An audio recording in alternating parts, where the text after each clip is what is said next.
Alright, so that's done. Find the mailbox and the letter and find Richard Nithercat. This is the freaking priest. Look at this guy. Oh my god. Forgive my interruption. Do not apologize, my son. Father Whitaker. Father Tobias Whitaker is always happy to teach mortals about the incoming Armageddon. I am Dr. Jonathan Reed, and I just have a few questions. A scientist? You are much more lost than I thought, my son.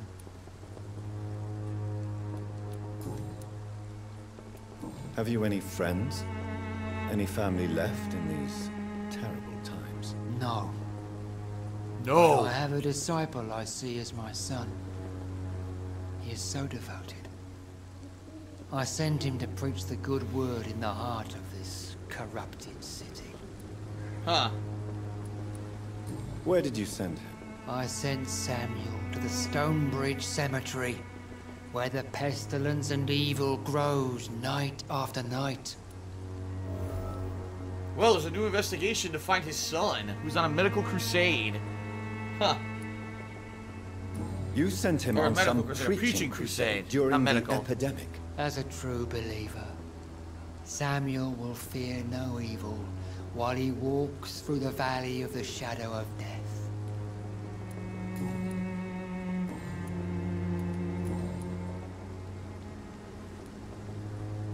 What do you mean when you say that I am more lost than you thought? All scientists are entangled in a world of causes and consequences, and most of them can't see the plain truth. Quite a judgmental opinion, if you ask me. But what do I know? Blinded by science as I am. But you are seeking answers, aren't you? Answers about the Armageddon about to strike the city. Answers about the hidden truth. I'm listening. I Tell suppose me. I can spare a few minutes listening to your so-called truth. As a doctor, you must be aware of the decimating epidemic. But let me tell you that this so-called Spanish flu is just the beginning of the end. What do you mean? The beast is finally revealing itself, corrupting the flesh and the heart of men. With my own eyes I have seen them, those minions from the abyss.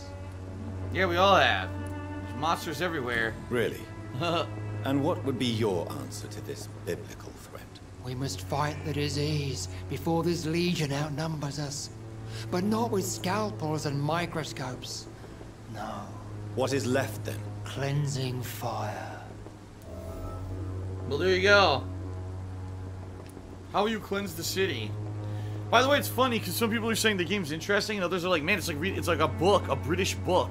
I agree, there's so much effing dialogue in the game, it really is like more of a narrative than anything else. Tell me, Tobias, what exactly is your plan concerning the cleansing? So much dialogue. God will recognize his own. More than once this city has risen from the ashes, hardened and purified by the flames. British literature, like I said in the first session, it's like British literature, like Sherlock Holmes. That's what this is like, this game. Purification by fire has proved useful, but where do you stop? Burn the clothes? The buildings? The corpses? Worse? Your lack of faith is predictable. But my task is to convince rational minds like yours to see the light. This is God's will. You're mad and dangerous. You're nothing but a soulless butcher. A small-time Torquemada. The Savonarola of Whitechapel. My son, if you think salvation is a free gift, go listen to the lies of that pompous fool, Joseph. Joseph, a fool? Vicar Larrabee of St. Mary's Church.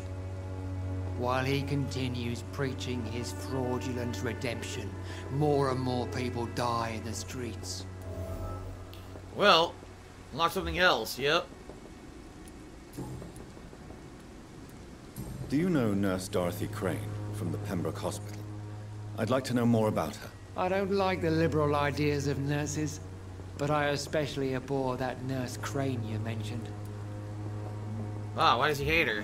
Why do you hate Nurse Crane more than other nurses? Before coming to London, she was a member of the communist resistance in her country.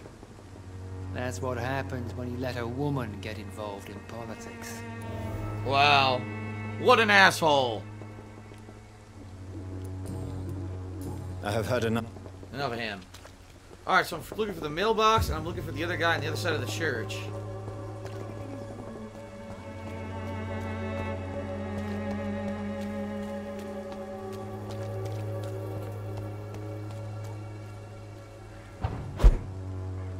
Anything up here?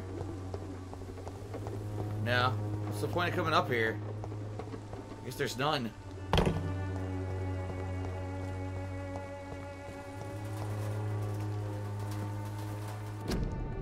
Flower bouquet. A voucher for a free medical checkup hidden between the flowers. Aha. Darius's letter. My dearest most beloved children, I'm sorry to have not heard from you in a few months. The situation in London has been difficult. It may sound selfish and silly when you're living in a country consumed by war, but there's also a war going on here in England. Kiss my grandchildren for me. The content of Darius' letter to his children could give me more leverage to enter. Aha.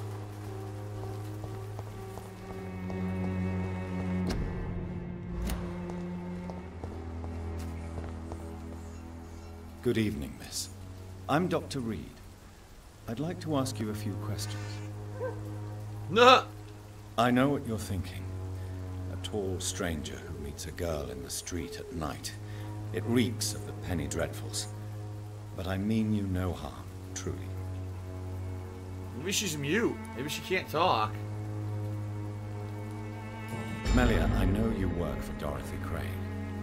Please tell me about her secret dispensary. I don't think she could talk. A stubborn and mute comrade. Nurse Crane and Darius Petrescu have been clever. I know you understand what I'm saying. Your silence has nothing to do with you being mute, does it? Huh. Weird. Very well. Goodbye then. So I need more information in order to be able to interrogate her.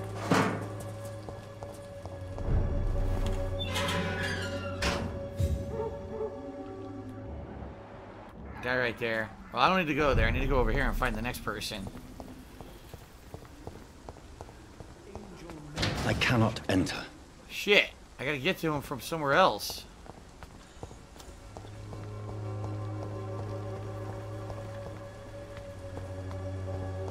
Hey, maybe I gotta go all the way around the church.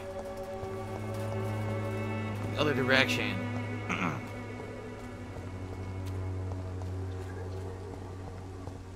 Oh, wait, I see. By teleporting up here, can I drop down? No, I thought I could drop down and get that item, but it doesn't look like I could drop down. I thought I could get over the fence, but I can't.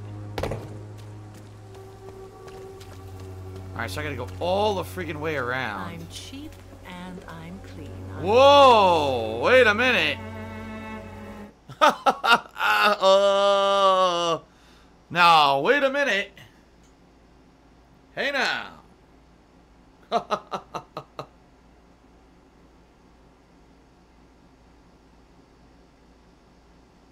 Don't be shy, handsome. What can Christina do for you? I'm not looking for what you're selling. But I'd like to ask you a few questions, if I may. I'm a doctor. Dr. Reed. All right then, but be quick. Though I usually get paid when I open my mouth. Hi-yo! Yeah, baby. Oh, yeah. Tell me about yourself. Are you joking with me? People don't usually come to see me for conversation. I have no interest in your work. I am, however, curious as to what led you into this career. Short story. The war, exile, and England. This country is not especially welcoming. I've been refused many jobs because of where I am from. I had few options left. I always thought I was the master of my own fate. But now I know we don't always have control over our lives. Oh. I don't judge you. You know, this money is not only for me. I have good reasons to need this money quickly. But it is not your concern, Doctor. Okay. Aha! Clayton Darby claims he will expose the crisis in Whitechapel to all of London. Do you believe him? I believe Clayton's courage will erode with time, until he finally leaves Whitechapel to start another fight somewhere else. Why this skepticism? How can you speak about starvation if you've never been hungry? Or about poverty? Or anything else you have never suffered from? Are you talking from experience? I've seen your type come here to get a good fuck in a cheap room or a dark Hey! alley before going back to their fancy houses in the West End. Christina, have you been examined? The epidemic is spreading fast in London, and you could be exposed. Or expose others. I don't like doctors or hospitals, but I don't like you asking questions. What about your client's health? I'll say there's many Considering risks in your the line of work. line of work, I assure you it is only a matter of time before you have health issues. If it is going to happen, it will happen. Right now, I need money. That's what's important. Wow. You can put your own life in danger, that's your decision. But what about your clients? If you're contaminated, you will put them in danger too. And you think that would worry me? If you knew the men I deal with, Yeah, she doesn't give a their shit. health would not be what you'd worry about. Yeah, why would she care? Do you know Nurse Dorothy Crane from the Pembroke Hospital? Anything you can tell me about her would be helpful. I don't know her, but I know her name is Dorothea Crăciunescu. Aha! She came from Romania like me and many others. You seem to respect her. Dorothea helps the sick people of Whitechapel. Everyone should respect that. I guess that's it. Goodbye, miss. Chairman Caleb Charity Take said care she's a of nice young lady who yourself. operates a That's respectable best. business and her clients agree. Kappa face. Alright, so I'm probably gonna go around this church to get to the other side and talk to the other guy.